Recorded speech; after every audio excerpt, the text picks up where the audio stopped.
ಪಕ್ಷದ ವಕ್ತಾರರಾಗಿರ್ತಕ್ಕಂಥ ವಕೀಲರು ಆಗಿರ್ತಕ್ಕಂಥ ವಿಕಾಸ್ ಹೆಗ್ಡೆ ಅವರು ಪುರಸಭೆ ಅಧ್ಯಕ್ಷರಾಗಿರ್ತಕ್ಕಂಥ ನನ್ನ ಮೇಲೆ ಒಂದು ಗಂಭೀರ ಅಪವಾದವನ್ನು ಹಾಕಿದ್ದಾರೆ. ಗಂಭೀರ ಅಪವಾದನಕ್ಕೆ ಒಬ್ಬ ಪುರಸಭಾ ಸದಸ್ಯನಾಗಿ ನಮ್ಮ ಜನತೆಗೆ ಉತ್ತರ ಕೊಡಲಿಕ್ಕೆ ನಾನು ಸಿದ್ಧನಿದ್ದೇನೆ. ಅದಕ್ಕೋಸ್ಕರ ನಾನು ಈ ಮಾಧ್ಯಮದ ಮೂಲಕ ಎಲ್ಲರಿಗೂ ಸಂದೇಶ ಕೊಡುವುದೇನೆಂದು ಹೇಳಿದರೆ, ಮೊನ್ನೆಯ ಅಧಿಕಾರದ ಅವಧಿಯನ್ನು ನಾನು ತೆಗೆದುಕೊಂಡ ಕೂಡಲೇ ಒಂದು ದಿನದಲ್ಲಿ ಹಲವಾರು ಗುತ್ತಿಗೆದಾರರು ನನ್ನ ಬದಿಗೆ ಬಂದಿದ್ದರು. ಸರ್, ನಾಳೆ ಒಂದು ಟೆಂಡರ್ ಇದೆ, ಆ ಟೆಂಡರಿಗೆ ಸಂಬಂಧಪಟ್ಟಂತೆ ತಾವು ಮೊದಲೇ ಮಾಡಿದ ಹಾಗೆ ಎಲ್ಲರಿಗೂ ಒಂದು ಸುವ್ಯವಸ್ಥೆಗಾರತಕ್ಕಂಥ ಕೆಲಸ ಆಗುವ ದೃಷ್ಟಿಯಿಂದ ನೀವೆಲ್ಲರಿಗೂ ಕೆಲಸ ಸಿಗುವಾಗ ಮಾಡಬೇಕು ಅನ್ನತಕ್ಕಂಥ ಒಂದು ಮಾತನ್ನು ಹೇಳಿದರು. ಅದನ್ನು ಕೂಡ ಹೇಳಿದರು. ಕೆಲವೇ ವ್ಯಕ್ತಿಗಳು 22%ಗಿಂತ ಜಾಸ್ತಿ ಬಿಲ್ ಹಾಕ್ಕೊಂಡು ಕೆಲಸ ಮಾಡ್ತಾ ಇದ್ದಾರೆ. ಅದು ಹೇಗೆ ಅವರಿಗೆ ಪೂರೈಸ್ತಾ ಇದೆ ಅನ್ನತಕ್ಕಂಥ ಮಾಹಿತಿ ನಮಗಿಲ್ಲ. ಆದ್ದರಿಂದ ನಾವು ಅಷ್ಟು ಪರ್ಸೆಂಟೇಜು ಹಾಕಿ ಕೆಲಸ ಮಾಡಲಿಕ್ಕೆ ನಮಗೆ ಮನಸ್ಸಿಲ್ಲ. ಆದ್ದರಿಂದ ನೀವು ಅದನ್ನು ಎಲ್ಲರಿಗೂ ಒಂದು ರಾಜಿಯ ಮೂಲಕ ಎಲ್ಲರಿಗೂ ಕೆಲಸ ಸಿಗುವಂತೆ ತಾವು ನೋಡಿಕೊಳ್ಳಬೇಕು ಅನ್ನತಕ್ಕಂಥ ಅವರ ಮಾತಿನ ಆಧಾರದ ಮೇಲೆ ನಾನು ಪುರಸಭೆಯಲ್ಲಿ ಸಂಬಂಧಪಟ್ಟ ಎಲ್ಲ ಹೆಚ್ಚಿನ ಗುತ್ತಿಗೆದಾರರಿಗೆ ಕರೆದು ಅವರ ಹತ್ರ ಒಂದು ವಿನಂತಿಯನ್ನು ಮಾಡಿದೆ. ಏನಂತ ಹೇಳಿದವುದಾದರೆ, ಎಲ್ಲರಿಗೂ ಕೆಲಸ ಸಿಗಬೇಕು, ಎಲ್ಲರೂ ಬದುಕಬೇಕು, ಎಲ್ಲರಿಗೂ ಒಳ್ಳೆಯದಾಗಬೇಕು. ಇಲ್ಲಿ ನಾನು ಅಧ್ಯಕ್ಷ ಸ್ಥಾನದಲ್ಲಿ ಕೂತ್ಕೊಂಡು ಯಾವುದೇ ಒಂದು ಪಕ್ಷಭೇದಕ್ಕೆ ಸಂಬಂಧಪಟ್ಟ ಕೆಲಸವನ್ನು ಮಾಡ್ತಾ ಇಲ್ಲ. ಕಳಪೆ ಕಾಮಗಾರಿ ಆಗಬಾರ್ದಂತಕ್ಕಂಥ ದೃಷ್ಟಿಯಿಂದ ನಿಮ್ಮೆಲ್ಲರನ್ನೂ ನಾನು ಕರೆದಿದ್ದೇನೆ. 22% ಬಿಲ್ ಹಾಕ್ಕೊಂಡು 18% ನೀವು GST ಕಟ್ಕೊಂಡು ಉಳಿದ ರೀತಿಯಲ್ಲಿ ಯಾವ ಕೆಲಸ ಮಾಡ್ತೀರಿ ಅಂತೇಳಿ ನನಗೆ ಅರ್ಥ ಆಗೋದಿಲ್ಲ. ಆದ್ದರಿಂದ ನೀವೆಲ್ಲರೂ ಪರ್ಸೆಂಟೇಜನ್ನು ಕಡಿಮೆ ಮಾಡಿ SR ರೇಟಿಗೆ ನೀವು ಕೆಲಸ ಮಾಡುವಂಥ ಒಂದು ಪ್ರಯತ್ನವನ್ನು ನೀವು ಮಾಡಬೇಕು. ಎಲ್ಲ ಕೆಲಸವನ್ನು ನೀವು ಹಂಚಿಕೊಂಡು ಕೆಲಸ ಮಾಡಿದರೆ ಉತ್ತಮ.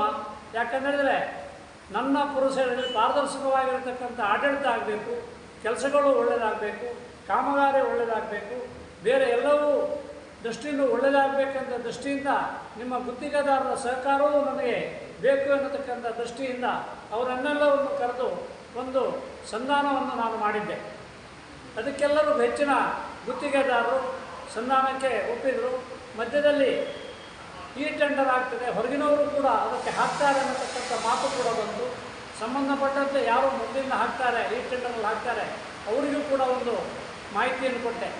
ನಿಮಗೂ ಒಂದೊಂದು ಕೆಲಸವನ್ನು ಕೊಡ್ತೇನೆ, ನೀವು ಟೆಂಡರಿಗೆ ಹಾಕಬಾರ್ದು, ಯಾಕಂದರೆ ಎಲ್ಲ ಒಟ್ಟಾಗಿ ಚೆನ್ನಾಗಿ ಮಾಡಿ ಅನ್ನತಕ್ಕಂಥ ದೃಷ್ಟಿಯಿಂದ ನಾನು ಮಾಡ್ತಾಯಿದ್ದೇನೆ. ಆಯ್ತು ಸರ್, ನಮಗೊಂದು ಕೆಲಸ ಕೊಡಿ ಅಂತಕ್ಕಂಥ ಮಾತಿನ ಅಲ್ಲಿ ಒಂದು ಟೆಂಡರನ್ನು ಅಲ್ಲಿಗೆ ನಾನು ಸಂಬಂಧಪಟ್ಟ ಎಲ್ಲರಿಗೂ ಹಂಚಿ ನನ್ನ ಕೆಲಸವನ್ನು ನಾನು ಮುಗಿಸಿದೆ. ಆದರೆ ಮರುದಿನ ನನಗೆ ಗೊತ್ತಾಯಿತು, ಈ ಟೆಂಡರಿಗೆ ಸಂಬಂಧಪಟ್ಟಂತೆ ಹೊರಗಿನ ಕೆಲವು ವ್ಯಕ್ತಿಗಳು ಇದಕ್ಕೆ ಟೆಂಡರ್ಗೆ ಹಾಕಿದ್ದಾರೆ, ಬಿಡುಗಡೆ ಮಾಡಿ ಹಾಕಿದ್ದಾರೆ ಅಂತಕ್ಕಂಥ ಮಾಹಿತಿ ಸಿಕ್ತು. ಅದ ನಾನು ಅದಕ್ಕೆ ತಲೆ ಹಾಕಲಿಕ್ಕೆ ಹೋಗಲೇ ಇಲ್ಲ. ಯಾಕಂತ ಹೇಳ್ತಿರೋದಾದರೆ ಈ ಟೆಂಡರ್ ಆದ್ದರಿಂದ ಯಾರು ಹಾಕ್ತಾರೆ ಯಾರು ಬಿಡ್ತಾರೆ ಅಂತ ಮಾಹಿತಿ ನನಗಿಲ್ಲ. ಆದ್ದರಿಂದ ಇದಕ್ಕೆ ಸಂಬಂಧಪಟ್ಟಂತೆ ಹೆಚ್ಚು ಕಡಿಮೆ ಇದು ನಾನು ಮಾಡಿರ್ತಕ್ಕಂಥ ಇದೇನಿದೆ, ಈ ಗುತ್ತಿಗೆದಾರನ್ನು ಕೂರಿಸಿಕೊಂಡು ನಾನು ಮಾಡಿರ್ತಕ್ಕಂಥ ಸಂಧಾನ ಇದೆ, ಅದು ಹೆಚ್ಚು ಕಡಿಮೆ ವಿಫಲ ಆಗಿದೆ ಅಂತ ನನಗೆ ಹೇಳಬೇಕು. ಸ್ವಲ್ಪ ಆ ವಿಷಯದಲ್ಲಿ ಸ್ವಲ್ಪ ನನಗೂ ಬೇಜಾರಾಯಿತು. ಯಾಕಂದರೆ ಅಲ್ಲಿ ಪಕ್ಷ ಭೇದ ಮರೆತು ಎಲ್ಲರಿಗೂ ಕೆಲಸವೂ ಸಿಕ್ಕಿತ್ತು, ಎಲ್ಲರಿಗೂ ಸಂತೋಷ ಆಗಿತ್ತು. ನನ್ನ ಸಂಧಾನ ಮುರಿದು ಬಿತ್ತು ಅಂತ ಹೇಳೋ ಉದ್ದೇಶ ಯಾಕಂತ ಹೇಳ್ತಿರೋದಾದರೆ, ಈ ನಿಮ್ಮೊಳಗೆ ಗುತ್ತಿಗೆದಾರರಲ್ಲೇ ಒಂದು ಒಗ್ಗಟ್ಟಿಲ್ಲ ಎನ್ನತಕ್ಕಂಥ ಪ್ರಶ್ನೆ ಕಡೆಗೆ ಮೂಡಿ ಬಂತು. ಅನಂತರ ನಾನು ಅದಕ್ಕೆ ಯಾವುದೇ ರೀತಿಯ ಉತ್ತರ ಕೊಡಲಿಕ್ಕೆ ಹೋಗದೆ ನಾನು ಮೌನ ವಹಿಸಿದ್ದೆ. ಸಂಬಂಧಪಟ್ಟಂತೆ ಅದಕ್ಕೆ ಇಂಜಿನಿಯರು ನಿಮ್ಮ ಟೆಂಡರ್ ಪ್ರಕ್ರಿಯೆಯನ್ನು ಅವರು ನೋಡ್ತಾರೆ. ಆದ್ದರಿಂದ ನಾನು ಇದಕ್ಕೆ ತಲೆ ಹಾಕೋದಿಲ್ಲ. ಯಾರಿಗೇ ಸಿಕ್ಕಲಿ ಕೆಲಸ ಒಳ್ಳೇದು ಮಾಡಬೇಕು ಅನ್ನತಕ್ಕಂಥ ಮಾತನ್ನು ಕೂಡ ಹೇಳಿದ್ದೇನೆ. ಇಂಜಿನಿಯರಿಗೂ ಕರೆದು ಹೇಳಿದ್ದೇನೆ.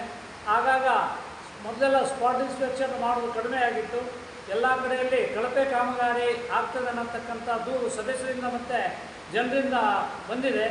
ತಾವು ಕುಂದಾಪುರ ಪುರಸಭೆ ವ್ಯಾಪ್ತಿಯ ಕೆಲವು ಕಡೆಗೆ ಹೋಗ್ಬೋದಾದರೆ ಹಲವಾರು ಹಾಳಾದ ಹೊಸ ಕಾಂಕ್ರೀಟ್ ರಸ್ತೆಗಳನ್ನು ನಾವು ನೋಡ್ತಾ ಇದ್ದೇವೆ.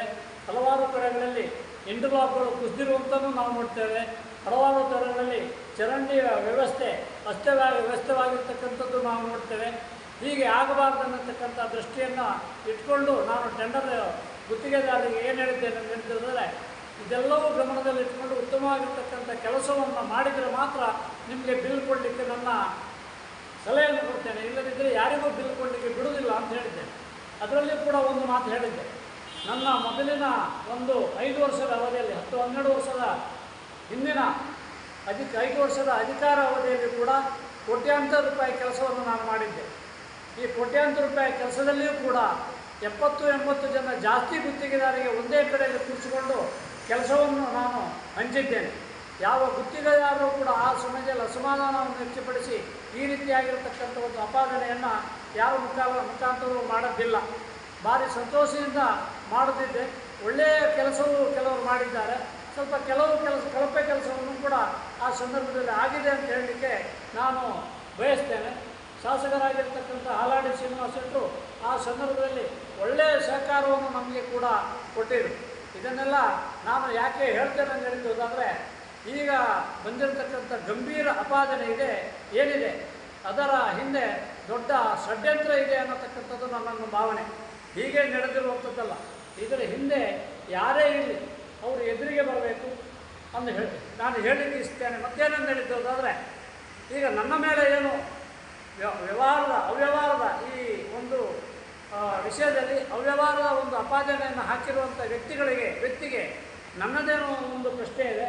ರಾಜ್ಯದಲ್ಲಿ ನಿಮ್ಮದೇ ಸರ್ಕಾರ ಇದೆ. ಆದ್ದರಿಂದ ನಾನು ಹೇಳುವಂತೇನು ಹೇಳಿದರೆ, ಈ ಒಂದು ಅವಧಿ ಅಲ್ಲ